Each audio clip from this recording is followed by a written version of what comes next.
యేసు వైపు చూచుచు. ఎవరి వైపు చూడాలి? యేసు వైపు చూచుచు మనము నడిపించబడాలంట. యేసు వైపు చూచుచు, యేసు వైపు చూచుచు దేవుని మందిరానికి నడిపించబడాలి. యేసు వైపు చూచుచు మనము ఆయన మందిరానికి నడిపించబడాలి. యేసు వైపు చూచుచు మన ఎదుట ఉన్న పరుగు పందెములు మనము ఓడిపోకూడదు. అదే కదా చెబుతూ ఉన్న మాట. తన ఎదుట ఉంచబడిన ఆనందము కొరకై, అలాగే అవమానము కొరకైనా సరే, అవమానాలు వచ్చిన దాన్ని నిర్లక్ష్యం పెట్టి ఆనందం మన ఎదుట ఉంచబడింది. మన ముందర ఆనందం ఉంది. ఇప్పుడు వచ్చిన అవమానాలు కావచ్చు, ఇప్పుడు వచ్చిన నిందలు కావచ్చు, కానీ నువ్వు భయపడాల్సిన అవసరం లేదు. కేవలం నువ్వు యేసు వైపు చూచుచు నడిపించబడాలి. ఎవరిని చూసి నడిపించబడాలి? ఎవరిని చూస్తూ నడిపించబడాలి? ఎవరిని చూస్తూ నడిపించబడాలి? దేవా యేసయ్యా, అందరి నోరు తెరుచున్నట్లుగా సహాయం చేయండి. ఎవరిని చూస్తూ నడిపించబడాలి? యేసు వైపు చూస్తూ నడిపించబడాలి. నన్ను చూస్తూ నడిపించబడతారా? నన్ను చూస్తూ నడిపించబడతారా? యేసయ్యను చూస్తూ నడిపించబడతా ఉన్నారా? కానీ ఒకటి గుర్తు ఉంచుకో, దేవుని వైపు చూడు, దేవుని వైపు చూస్తూ నడిపించబడు. ఈరోజు నువ్వు ఎవరిని చూస్తూ నడిపించబడతా ఉన్నావో నాకైతే తెలియదు. యేసు వైపు చూస్తూ నడిపించబడమని వాక్యము సెలవిస్తూ ఉంది. వాక్యము సెలవిస్తూ ఉంది. మొదటి యోహాను రాసిన పత్రిక 3వ అధ్యాయం 2వ వచనం చూడండి. ప్రియులారా, ఇప్పుడు మనము దేవుని పిల్లలమై ఉన్నాము. మనమిక ఏమవుతామో అది మనకి ఇంకా ప్రత్యక్షపరచబడలేదు, కానీ ఆయన ప్రత్యక్షమైనప్పుడు ఆయన ఉన్నట్లుగానే ఆయనను చూపుతాము కనుక ఆయనను పోలి యుద్ధమని ఎదుగుతున్నారా? ఆయన స్వరూపాన్ని నిన్ను నన్ను సృష్టించినాడు దేవుడు. అలాగే అందుకే దేవుడు అంటాడు, మనము దేవుని పిల్లలమై ఉన్నాము కనుక మనమిక ఏమవుతామో అని ఇంకా మనము ప్రత్యక్షపరచబడలేదు, కానీ ఆయన ప్రత్యక్షమైనప్పుడు ఆయన ఉన్నట్లుగానే మనం ఆయనను చూస్తాం. ఎక్కడ చూస్తామమ్మా? పరలోక రాజ్యంలో చూస్తావు. పరలోక రాజ్యానికి నువ్వు నేను వెళ్ళినట్లయితే ఆయనను మనం పరలోక రాజ్యంలో చూస్తాం. కనుక పరలోక రాజ్యం గురించినటువంటి ఒక ఆశ ఉండాలి. యేసును చూడాలని ఒక ఆశ, నిరీక్షణ నీకు ఉండాలి. యేసు వైపు చూడాలి. ఈ నిందలు, ఈ అవమానాలు కొద్ది రోజులు మాత్రమే ఉంటాయి, మన తర్వాత ఉండమని లేఖనాలు సెలవిస్తూ ఉన్నాయి. అదే చెప్తా ఉన్నాడు, మన విశ్వాసమును కర్తయ్యవు దాని కొనసాగించు వాడైన యేసు వైపు చూచుచు మన ఎదుట ఉంచబడిన పందెంలో ఓపికతో మనం పరిగెత్తాలంటున్నాడు. ఓపికతో ఉండాలి, ఓపిక ఉండాలి. యేసయ్యను చూడాలి, యేసయ్య దగ్గర నేను ఉండాలి, ఆయన కుడి పార్శ్వన నేను కూడా ఉండాలి, ఆ పరలోక రాజ్యంలో నేను ఉండాలి అనే ఒక నిరీక్షణ, ఒక విశ్వాసాన్ని నీలో నాలో ప్రతి ఒక్కరిలో ఉన్నట్లయితే యేసయ్యను చూస్తామంట. నువ్వు ఎవరిని చూసి నడిపించబడుతున్నావో, నువ్వు ఎవరి వైపు చూసి నడిపించబడుతూ ఉన్నావో ఒక్కసారి నువ్వు ఆలోచన చేయి. గత దినాన అపాయకరమైన రోజుల గురించి మాట్లాడుతూ వచ్చాడు ప్రభువు. అపాయకరమైన రోజులు, ఉపవాస దినాలలో దేవుడు ప్రతి మాట మాట్లాడుతున్న ప్రతి మాట, మీరు శ్రద్ధగా వింటున్న ప్రతి మాట ఆయన చూపిస్తుంది, యేసయ్యనే చూపిస్తా ఉంది. ఈరోజు కూడా దేవుడు మనతో మాట్లాడుతూ ఉన్నాడు. యేసయ్యను చూస్తూ ఉన్నావా? అయితే ఓపికతో నువ్వు పరిగెత్తు. ఆ పరుగు పందెములో నువ్వు ఓడిపోకూడదు. ఓటమి కలగాలని ఎత్తుకు పై ఎత్తులు వేస్తూనే ఉన్నాడు సైతానుడు. కుటుంబాలలో పిల్లల మధ్య కావచ్చు, భార్య మధ్యలో కావచ్చు, భర్త మధ్యలో కావచ్చు, ఆయన ఏదో ఒకటి సైతాన్ని ప్రయోగం చేస్తూనే ఉన్నాడు. ఆ ప్రయోగాలు ఫలించకుండా ఉండాలంటే ఓపిక చాలా అవసరం, సహనము చాలా అవసరం. ఈ ఓపిక, ఈ సహనము నీకు నాకు లేకపోయిందంటే యేసయ్యను చూస్తూ నువ్వు నేను నడిపించలేమంట. హల్లెలూయా, హల్లెలూయా. మొదటి కొరింథీయులకు రాసిన పత్రిక 11వ అధ్యాయం 12వ వచనాన్ని చూడండి. ఇప్పుడు అద్దములో చూచినట్టుగా సూచనగా చూచుచున్నాము, అప్పుడు ముఖాముఖిగా చూస్తాము. కొంతమందిగా ఎరిగి ఉన్నావు, అప్పుడు నేను పూర్తిగా ఎరగబడిన ప్రకారంగా పూర్తిగా ఎరుగుదును. హల్లెలూయా, హల్లెలూయా. ఇప్పుడు కొంతమందిగా ఎరిగి ఉన్నావు, కొంతమందికి నీకు దేవుడు తెలుసు. ఇప్పుడు నువ్వు అద్దములో చూసినట్టుగా చూస్తా ఉన్నావు.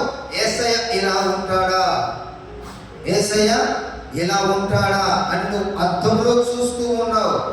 ఒక రోజు పరలోక రాజ్యంలో దేవుని ఎదుట నువ్వు ఉన్నప్పుడు ఆయనను ముఖాముఖిగా చూస్తావు.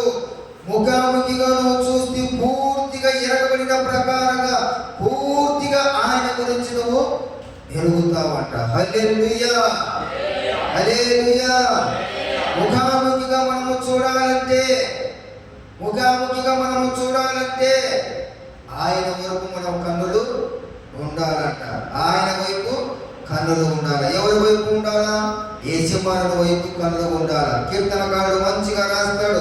123వ కీర్తనలో చెబుతూ ఉన్నాడు, దాసుల కన్నులు తన యజమాని చేతి తట్టును చూస్తాయనే మాట కనబడుతూ ఉంది. దాసుల కన్నులు యజమాని చేతి తట్టు, దాసి కన్నులు హల్లెలూయా యజమానురాలు చేతి వైపు చూస్తా ఉన్నాయి. యజమానురాలు ఏమిస్తాదో అని పని చేసిన తర్వాత, బట్టలు ఉతికిన తర్వాత యజమానురాలు ఇంట్లో నుంచి బయటికి వస్తానే యజమాని చేతి వైపు చూస్తా ఉందంట. అంతే కదమ్మా. మరొక చోట చదువు ఆ మాట. దాసుల కన్నులు తన యజమాని చేతి తట్టు, దాసి కన్నులు కదా యజమాను చేతి తట్టు చూచున్నట్లుగా కదా. యజమానురాలు ఎవరి వైపు చూస్తా ఉంది? యజమానురాలు వైపు ఎవరు చూస్తా ఉన్నారు? చేతుల వైపు. చేతులు ఏమైనా పెట్టుకొని వచ్చిందే? డబ్బులు ఏమైనా ఉన్నాయా లేవా? ఒట్టి చేతుల్లో పంపిస్తానే? బట్టలన్నీ ఉతికించుకుంది. ఏమైనా ఒట్టి చేతులతో పంపిస్తానే? పని మనుషులు నేను చెప్పే విషయం బాగా ఆలోచన చేయండి. మా అత్త ఒకసారి తన పరిస్థితులు బాలేక దూరపు బంధువు, దూరంగా సొంత మొత్తం కాదు, అత్త అని పిలుస్తాను, ఆమె దూరపు బంధువు. ఆమె కుటుంబ పోషణ నిమిత్తమై ఒక ఇంట్లో పనిచేస్తూ ఉంది. యజమానురాలు కన్నుల వైపు చూస్తా, యజమాని చేతి వైపు చూస్తూనే ఉంటుందా లేదా?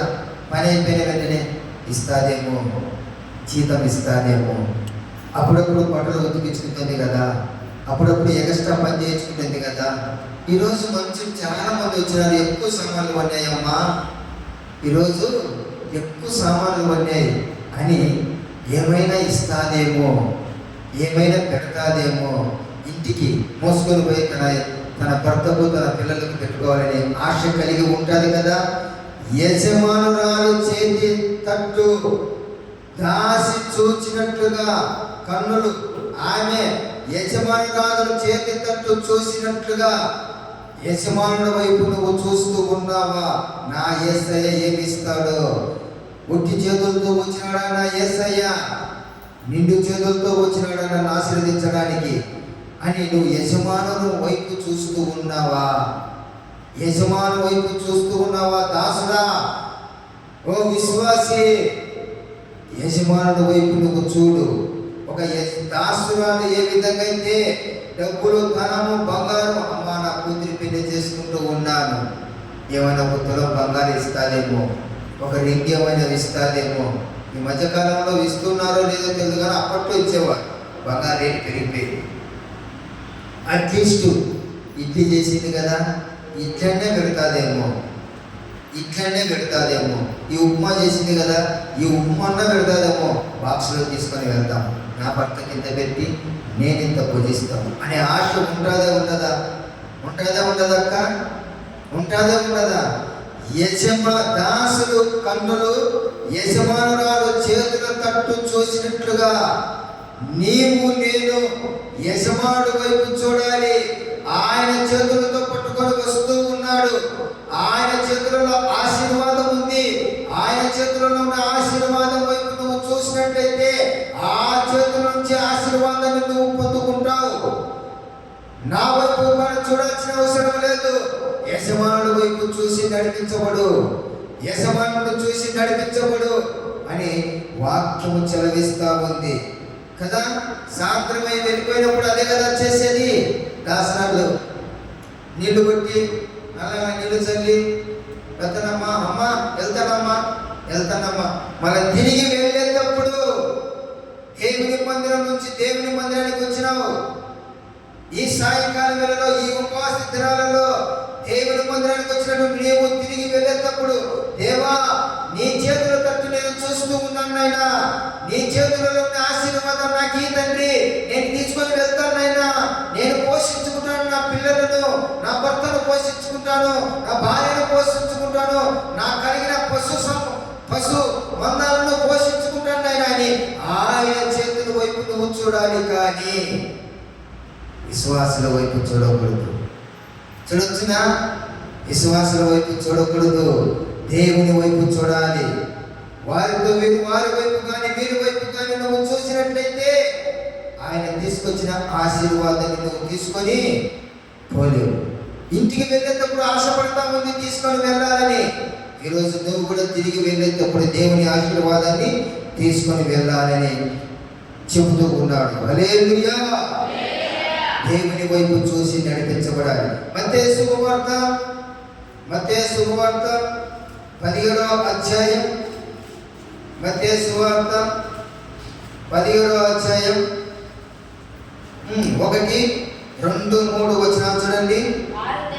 6 దినములైన తర్వాత యేసు పేతురును, యాకోబును, అతని సహోదరుడైన యోహానును ఎంత పెట్టుకొని ఎత్తైన ఒక కొండ మీదకి ఏకాంతంగా పోయి వారి ఎదుట రూపాంతరము పొందెను అనే మాట కనబడతా ఉంది. హల్లెలూయా.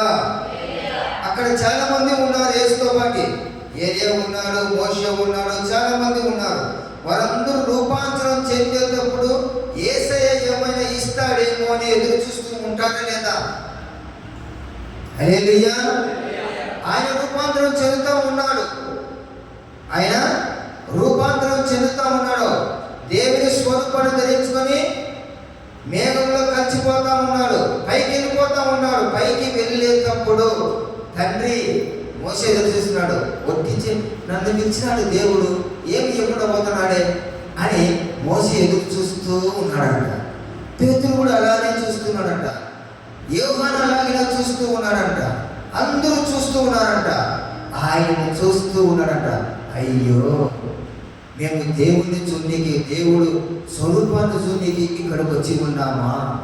దేవుని స్వరూపాన్ని చూడనీకి ఇక్కడికి వచ్చినామా? అందుకని దేవుడు మమ్మల్ని ఇక్కడికి తీసుకొని వచ్చినాడా అని వారందరూ అనుకుంటా ఉన్నారంట. హల్లెలూయా, హల్లెలూయా, హల్లెలూయా. కాసేపు అలాగనే చూస్తూ ఉండిపోయారంట. కాసేపు అలాగనే చూస్తూ ఉండిపోయారని లేఖనాలు చెలవిస్తూ ఉన్నాయి. ఒకసారి మా 14వ అధ్యాయానికి రండి. 14వ అధ్యాయానికి రండి. అక్కడ కనపడతాడు యేసు ప్రభు. 14వ అధ్యాయం 25, 26, 27 వచనాలు చూడండి. రాత్రి 4వ జామున ఆయన సముద్రము మీద నడుచుచు వారి యొద్దకు వచ్చెను. ఆయన సముద్రం మీద నడుచుట శిష్యులు చూచి తొందరపడి భూతమని చెప్పుకొని భయము చేత కేకలు వేసిరి. వెంటనే యేసు ధైర్యము తెచ్చుకొనుడి, నేనే, భయపడకుడని వారితో చెప్పగా పేతురు, ప్రభువా నీవే అయితే నీళ్ళ మీద నడిచి నీ యొద్దకు వచ్చుటకు నాకు సెలవీయమని ఆయనను అడిగాను. అడిగిన వెంటనే ఏమంటున్నాడు? ఆయన రమ్మనగానే పేతురు తోనె దిగి యేసునొద్దకు వెళ్ళుటకు నీళ్ళ మీద నడుచుచు, కానీ గాలిని చూచి భయపడి మునిగిపోయసాగి ప్రభువా నన్ను రక్షించుమని కేకలు వేసెను. హల్లెలూయా, హల్లెలూయా, హల్లెలూయా. యేసు వచ్చేటప్పుడు చూసినారు నీళ్ళ మీద కదా, యేసు వచ్చేటప్పుడు చూసినారు. యేసు నడుచుకుంటూ వచ్చారు, భూతం అని అనుకున్నారు. కానీ నేను భూతాన్ని కాదు, దయ్యాన్ని కాదు, నేనే అని వారికి తెలియపరుచుకున్నాడు. నేనే అని వారికి చూపించుకున్నాడు. తన ప్రత్యక్షతను, తన దర్శనాన్ని వారికి చూపించాడు దేవుడు. అంతవరకు తెలుసా వాళ్ళకు యేసు ప్రభువు అని? తెలుసా నీకు? యేసుని నమ్ముకొని తిరిగి దేవుని గురించి తెలుసా నీకు? తెలుసా నీకు? తెలియదు కదా. దేవుడు నీకు చూపించుకున్నాడు కనుక ఆయన వాక్యము ద్వారా కావచ్చు, ఆయన మాటల ద్వారా కావచ్చు, తను తానుగా నీకు ప్రత్యక్షపరచపరుచుకున్నాడు కనుకనే యేసయ్యను నువ్వు నేను నమ్ముకున్నాం. అందుకే పేతురు అంటున్నాడు, నిజంగా మీరు అక్కడ ఉన్నట్లయితే దేవా నేను కూడా నీళ్ళ మీద నడుస్తా. రమ్మన్నాడు దేవుడు, రా నడుచు అని చెప్పగానే నీళ్ళ మీద నడుచుకుంటూ వచ్చాడు. ఇక్కడ గాలి తుఫాను, భయంకరమైన గాలి తుఫాను వచ్చింది. భయంకరమైనటువంటి గాలి తుఫాను వచ్చాడు. వెంటనే పేతురు ఏమంటున్నాడు? భయపడబోతున్నాడు. అంటే ఎందుకు భయపడినాడు? ఎందుకు మునిగిపోతా ఉన్నాడు? ఎందుకు భయపడినాడు? ఎందుకు మునిగిపోతా ఉన్నాడు? భయంకరమైనటువంటి తుఫాను వచ్చింది, భయంకరమైన గాలి వచ్చింది. గాలి తుఫాను వచ్చేసరికి పేతురు ఏమైపోయాడు? అయ్యో నేను మునిగిపోతానేమో అనే విశ్వాసం తనలో కలిగింది. అయ్యో నాకు ఈ అప్పుల బారి నుంచి నన్ను తప్పిస్తాడో లేదో, అయ్యో ఈ శ్రమల నుంచి నన్ను తప్పిస్తాడో లేదో దేవుడు. ఈ భయంకరమైన తుఫాను నీకు వస్తూ ఉంటాయి, తగులుతూ ఉంటాయి, వీస్తూ ఉంటాయి, తగిలి వెళ్ళిపోతూ ఉంటాయి. కానీ వాటిని చూసి నువ్వు భయపడినట్లయితే, వాటిని చూసి నీ విశ్వాసాన్ని నువ్వు కనపరచుకోకపోయినా పోయినట్లయితే ఏమైపోతావు? నువ్వు అందులోనే మునిగిపోతావు. మనసున సందేహం ఉండకూడదు. యేసయ్య నన్ను సృష్టించినాడు, యేసయ్య నన్ను పట్టుకున్నాడు, యేసయ్య నన్ను రప్పించుకున్నాడు మందిరానికి. యేసయ్య ఒక్కరోజు నన్ను నిలబెడతాడు. ఆయన నిజమైన దేవుడు, ఆయన నిజమైన దేవుడు. నేను ఆయనను చూసి నడిపించబడతా ఉన్నాను. ఒకరోజు ఆయన ముఖాన్ని చూడగలను, ఒకరోజు పరలోక రాజ్యంలో ఉండగలను. నాకు వచ్చిన ఈ సమస్యలు కావచ్చు, నాకు వచ్చిన ఈ ఇరుకులు కావచ్చు, నాకు వచ్చిన ఈ నిందలు కావచ్చు, నాకు వచ్చిన ఈ అవమానాలు కావచ్చు, ఒకరోజు ఆయన నన్ను తొలగించేటట్టుగా చేస్తాడనే ఒక సందేశం నీలో ఉండకూడదు. భయపడకూడదు. నీలో ఎప్పుడైతే అవిశ్వాసం లోపిస్తాదో, నీలో ఎప్పుడైతే సందేహం వస్తాదో, అయినా జరుగుతుందా లేదా? నిజమేనా? జరుగుతుందా లేదా? ఏమైనా ఆడిపోయి అడిగచ్చునా?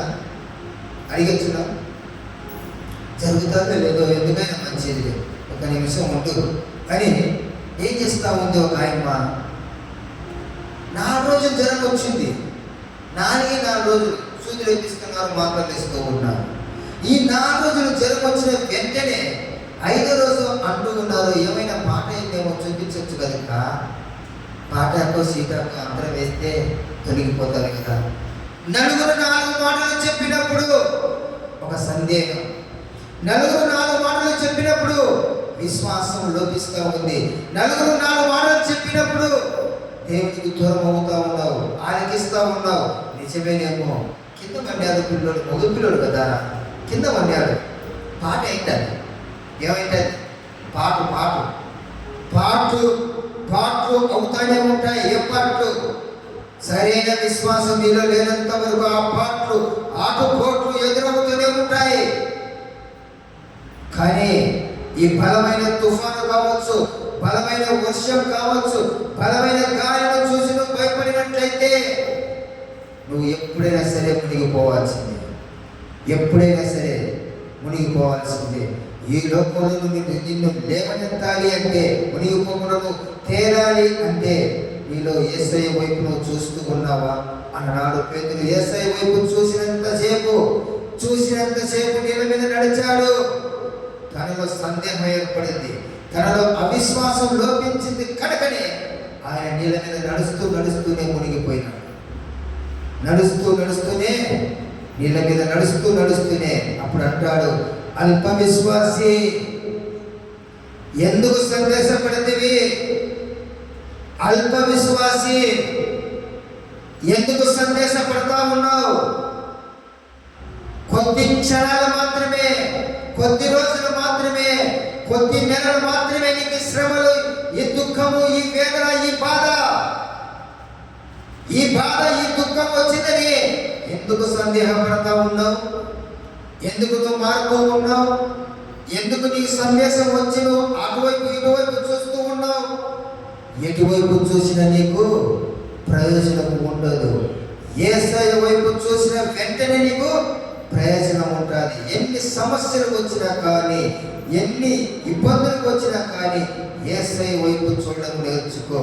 యేసయ్య వైపు చూడము నేర్చుకోమని వాక్యము చెబుతా ఉంది. హల్లెలూయా. కీర్తనకారుడు మంచి మాట చెప్తాడు. 145:15 వచనంలో చూడండి, సకల జీవుల కన్నులు నీ వైపు చూచుచూ ఉన్నవి, తగిన కాలమందు ఆహారం ఇస్తాడని. సకల జీవులు, పక్షులు, జంతువులు అన్నీ ఆయన వైపు చూస్తూ ఉన్నాయి లేదా? పక్షులను పోషిస్తున్న దేవుడు, జంతువులను పోషిస్తున్న దేవుడు, మానవుగా తన రూపాన్ని సృష్టించిన సృష్టికర్త దేవుడు, తన రూపంలో సృష్టించుకున్న సృష్టికర్త దేవుడు నిన్ను నన్ను ఎందుకు పోషించలేడు? ఎందుకు అల్ప విశ్వాసంగా నువ్వు ఆలోచన చేస్తూ ఉన్నావు? ఎందుకు నువ్వు సందేహపడతా ఉన్నావు? ఎందుకు ఈ ఉపవాస దినాలలో నువ్వు సందేహిస్తూ ఉన్నావు? జరుగుతూనే లేదు. ఏ కార్యమైతే తలపెట్టి నువ్వు దేవుడి సన్నిధికి వచ్చి ప్రార్థన చేస్తూ ఉన్నావో, ఏ విషయమైతే తలపెట్టి దేవుడి సన్నిధికి వచ్చి నువ్వు ప్రార్థన చేస్తున్నావో, కొడుకుల గురించి ప్రార్థన చేస్తూ ఉన్నావా? కూతురు గురించి ప్రార్థన చేస్తూ ఉన్నావా? ఒక జాబ్ విషయంలో ప్రార్థన చేస్తూ ఉన్నావా? ఒక మ్యారేజ్ విషయంలో ప్రార్థన చేస్తూ ఉన్నావా? ఒక అప్పుల విషయంలో ప్రార్థన చేస్తున్నావా? సందేహపడవద్దు. దేవుడు నీతోనే మాట్లాడుతూ ఉన్నాడు. ఏదో ఒక రోజు నీ అప్పుల నుంచి విడుదల కలుగజేస్తాడు. నీ కొడుకుల మార్పు తీసుకొస్తాడు, నీ కూతురులో మార్పు తీసుకొచ్చాడు.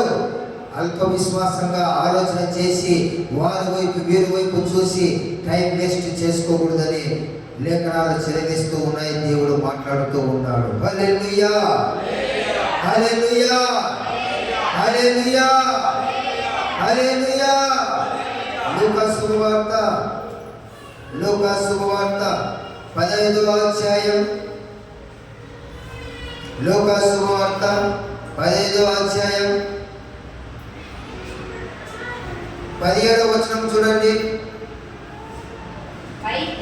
అయితే బుద్ధి వచ్చినప్పుడు వాడు నా తండ్రి వద్ద ఎంతో మంది కూలి వాళ్ళకు అన్నము సమృద్ధిగా ఉన్నది, నేనైతే ఇక్కడ ఆకలికి చచ్చిపోతున్నాను.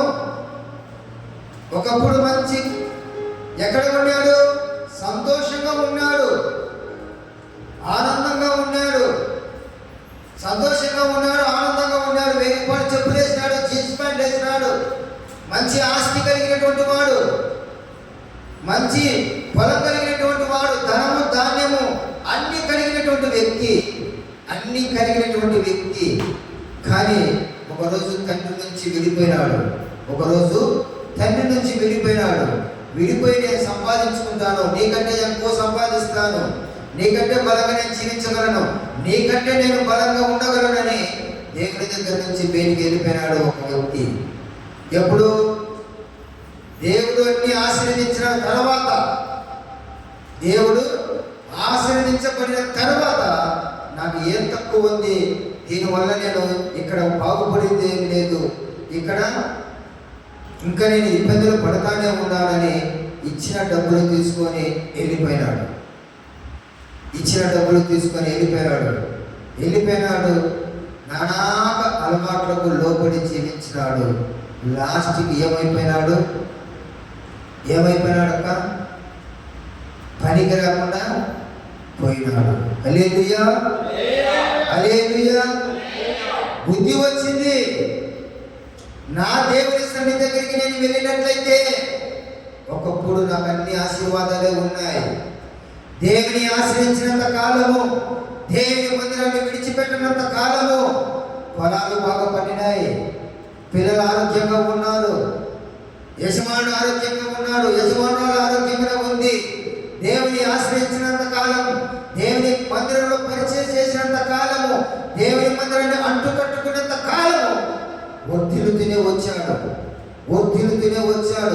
ఎప్పుడైతే దేవుని మందిరాన్ని విడిచిపెట్టాడో, ఎప్పుడైతే తండ్రి సన్నిధిని విడిచిపెట్టాడో, ఎప్పుడైతే తండ్రి నుంచి దూరం అయిపోయాడో, ఎప్పుడైతే మందిరాన్ని విడిచిపెట్టాడో అప్పుడే పతనానికి కారణం, అప్పుడే పతనానికి గురవుతూ వస్తూ ఉన్నాడు. కానీ తెలియడం లేదు. ఎందుకు నశించిపోతా ఉన్నాడో, ఎందుకు ఇబ్బంది పడుతున్నాడో తనకు అర్థం కాలేదు. పూర్తిగా పతనం అయిపోయేంత వరకు కూడా అప్పుడంట దేవుని మందిరం గుర్తుకొస్తా ఉంది. అప్పుడు యజమానుడు గుర్తుకొస్తా ఉన్నాడు. ఎవరు? యేసయ్య గుర్తుకొస్తా ఉన్నాడు.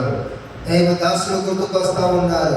అయ్యో, నా గురించి ప్రార్థన చేస్తూ ఉన్నాడు కదా, నా కుటుంబం గురించి ప్రార్థన చేస్తూ ఉన్నాడు కదా, నేను ఎన్నిసార్లు తప్పిపోయినా కానీ నా కోసరం వచ్చి నన్ను ప్రార్థన చేసి నా కుటుంబాన్ని బలపరిచి స్థిరపరిచినాడు కదా, ఈరోజు నేను మందిరం దూరం అయిపోయి ఈ పరిస్థితికి వచ్చినానే, నేను మందిరానికి దూరం అయిపోయి దిగజారిపోయినానే, నా పిల్లల పరిస్థితి ఈ విధంగా ఉంది, నా పరిస్థితి ఈ విధంగానని అనుకుంటూ ఉన్నామేమో ఈరోజు ఆలోచన చేయి. బుద్ధి వచ్చింది. దేవుని దగ్గరికి వచ్చినాడు. దేవుని దగ్గర సమృద్ధి కలిగిన ఆహారం ఉంది. ఆ ఆహారాన్ని భుజించడానికి, ఆ ఆహారాన్ని తినడానికి వస్తూ ఉన్నాడు. నన్ను పలకరించినా పలకరికపోయినా నా తండ్రి, దైవదాసులు నన్ను పలకరించినా పలకరికపోయినా ఒక మూలను కూర్చొని నేను దేవుని వాక్యం విని వెళ్ళిపోతాను అనుకుంటున్నాడు. ఒక మూలను కూర్చొని కన్నం తిని ప్రార్థన చేసుకొని వెళ్ళిపోవాలని ఒక విశ్వాసి వస్తూ ఉంది. జరిగిన సంఘటన ఒకప్పుడు బాగున్న కుటుంబం, 25 ఎకరాల భూమి ఉన్న ఒక కుటుంబం, 2 కుమారులు 2 కుమార్తెలు. దేవుని దగ్గర తండ్రి దగ్గర నుంచి విడిపోయి నేను సంపాదించగలను అని తండ్రి మీద వ్యతిరేకంగా పోయి ఆ 25 ఎకరాలలో తనకున్న ఆస్తినంతా నాశనం అయిపోయింది. దేనిలో నాశనం చేసుకున్నాడు? రోజు 1 ఎకరా అమ్మేవాడు. రోజు అమ్ముకుంటుంటే రోజు కాదు, సంవత్సరానికి 1 ఎకరా అమ్మేసేవాడు. దేనికోసం అమ్మేవాడు? చెరువులో ఉన్న బెట్టింగ్ల కోసం. ఏ దానికోసం? చెరువులో ఉన్న బెట్టింగ్ల కోసం. ఈ బెట్టింగ్ల కోసం రోజు అంత అమ్ముకొని, ఆనాడు నా దాసుడు పాస్టర్ గారు చెప్పిన మాట నేను వినకుండా, తండ్రి దగ్గర ఉండు నాయనా అంటే నేను వినకుండా, దేవుని మందిరంలో ఉండు నాయనా అంటే వినకుండా, నేను వచ్చి నాకున్న పొలాన్ని 10 ఎకరాల పొలాన్ని నేను నాశనం చేసుకుంటూ ఉన్నాను. నా పుట్టిన పిల్లలను నాశనం చేసుకుంటేనే నా భార్యను నా నుంచి దూరం అయిపోతా ఉంది, నా పిల్లలు నా నుంచి దూరం అయిపోతా ఉన్నారు. నీకున్న చెడు అలవాట్ల వలన ఉన్న 10 ఎకరాలు అయిపోయింది. మీ నాయన ఇచ్చిన 12 ఎకరాలలో 10 ఎకరాలు అయిపోయింది. ఈ 2 ఎకరాలైనా చెడు 1 ఎకరా రాయించు, ఈ ఇల్లు నా పేరు మీద రాయించు. ఇంకా నేను నీతో ఉండను. ఇక నీతో ఉండను, నువ్వు చేసిన ఘనకార్యాలను నేను చూస్తూ వచ్చున్నాను, నువ్వు చేసిన అరాచకాలను నేను చూస్తూ ఉన్నాను. నువ్వు ఏ దానికైతే బానిస అయిపోయినావో ఆ బానిస బ్రతుకుల నుంచి విడిపించే నాదుడు ఒక దేవుడే ఉన్నాడు. ఆయన దగ్గరకు పోతేనే, ఆయన దగ్గరికి వెళ్తేనే ఆయన నిన్ను రక్షిస్తాడు, ఆయన నిన్ను బాగుపరుస్తాడు. కానీ ఈ లోకంలో నా వల్ల కాదు, ఈ లోకంలో నీ బంధువుల వల్ల కాదు, ఈ లోకంలో ఎవరి వల్ల కాదని కరాఖండిగా చెప్పి నాకు ఆ రెండగల రాపి వద్దుగా, నీ పంచాయతీ వద్దు, నా పుట్టింటికి నేను వెళ్ళిపోతాను. ఏదైనా నాయనైనా చూసినానైనా ఇద్దరు పిల్లలను పుట్టించినావు, నాతో ఉన్నావు, ఈ సంతోషంగా ఈ పిల్లలు ఇచ్చిన సంతోషమేనైనా ఇంకా చాలా తండ్రి. మీ నాయన దగ్గర ఏదో నుంచి నువ్వు తీసుకొని వచ్చి 12 ఎకరాలు ఇంకా 12 ఎకరాలు చేస్తావు అనుకోండి, ఇంకా 12 ఎకరాలు చేస్తావు అనుకోండి. నువ్వు రోజు సంవత్సరానికి 1 ఎకరా తల్లిపోతానే ఉంటే నేను ఏమనుకున్నా, వీరు చెప్తాను నా మగుడు అటువంటి వాడు కాదు, నా మగుడు నీతిమంతుడు, నా మగుడు దేవుని ఎందుకు భయభక్తులు కలిగిన వాడని నేను సాక్ష్యం చెప్పుకుంటూ తిరుగుతూ ఉన్నానే. నువ్వు ఇంత పాడైపోతావని నాకు తెలియదే, ఇంత పాడైపోయే ఆలోచనలు నీకు ఉన్నాయని నాకు తెలియదు. ఒకవేళ ఉన్నట్లయితే మా అత్త దగ్గరనే, ఎక్కడ దేవుని దగ్గరనే ఉండేవాడిని కదా, ఇక్కడెందుకు వస్తాను నీతో పాటు, ఇక్కడెందుకు వస్తాను నీతో పాటు అని ఆమె ఏం చేస్తా ఉంది, తిరిగి దేవుని సన్నిధికి వెళ్తా ఉంది, అత్త మామల దగ్గరికి తలదాచుకోవడానికి వెళ్తా ఉంది. నేను అక్కడికే వెళ్తాను, మా పుట్టింటికి కూడా వెళ్ళను, నేను అక్కడికే వెళ్తాను. అయినా నువ్వు ఎక్కడికన్నా వెళ్ళిపో, నువ్వు మారవు, నువ్వుగా మారవు, నువ్వు అదే పని మీద అన్నావు. నైనా నీకు మందు అలవాటు అయింది, చూదం అలవాటు అయింది కదా, ఈ చూదాన్ని నీ మందును మార్పించేవాడు కేవలం యేసు ప్రభువే. ఆయన దగ్గరికి పోతే నువ్వు బాగుపడతావు ఆయన చెప్పి ఆమె ఎక్కడికి వెళ్ళింది, ఏడ్చుకుంటూ సులిగా తీసుకొని పిల్లల దొరికి నడుచుకుంటూ వెళ్ళిపోతా ఉంది. వెళ్ళిపోయి ఆ మామ కాళ్ళ మీద పడి, మామ తెలుసో తెలియకుండా నేను ఇచ్చి దేవుని కాళ్ళ మీద పడతా ఉంది.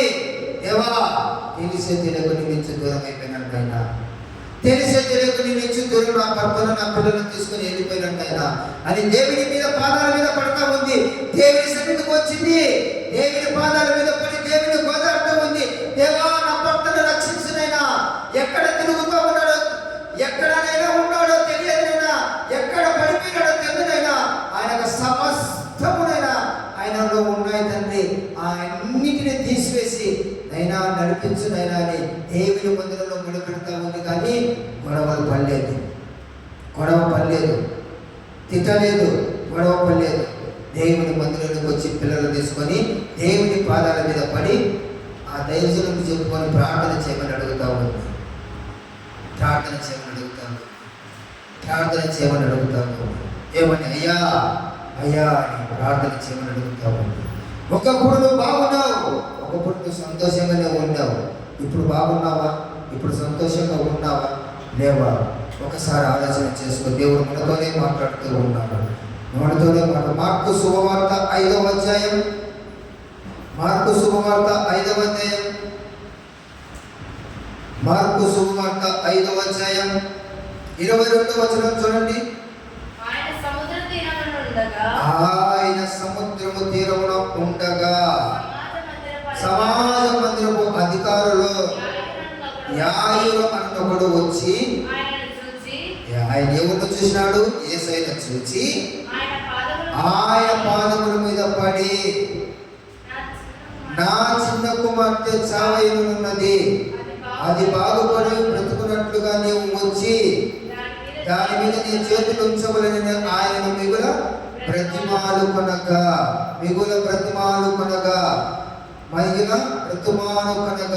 అనే మాట కనపడతా ఉంది.